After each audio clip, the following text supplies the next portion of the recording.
పార్వతీపురం మన్యం జిల్లా చైన్ స్నాచింగ్ల కేసును పోలీసులు ఛేదించారు. పార్వతీపురంలోని జిల్లా పోలీసు కార్యాలయంలో ఎస్పీ మాధవరెడ్డి ప్రెస్ మీట్ ఏర్పాటు చేశారు. ఏఎస్పీ వెంకటేశ్వరరావు, పార్వతీపురం ఏఎస్పీ మనీషారెడ్డి, సీఐలు, ఎస్ఐలు పాల్గొన్నారు. జిల్లాలో పలుచోట్ల గొలుసు దొంగతనాలకు పాల్పడి తప్పించుకుంటున్న నేరస్తుడిని టెక్నాలజీ సహాయంతో పట్టుకున్నట్లు పోలీసులు తెలిపారు.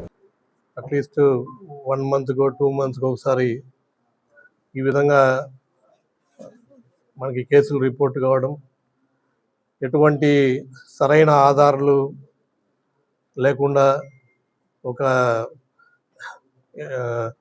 కేసు ఛాలెంజింగ్గా ఉండేది. ఎవరు చేస్తున్నారు ఏంటనేది, ఎందుకంటే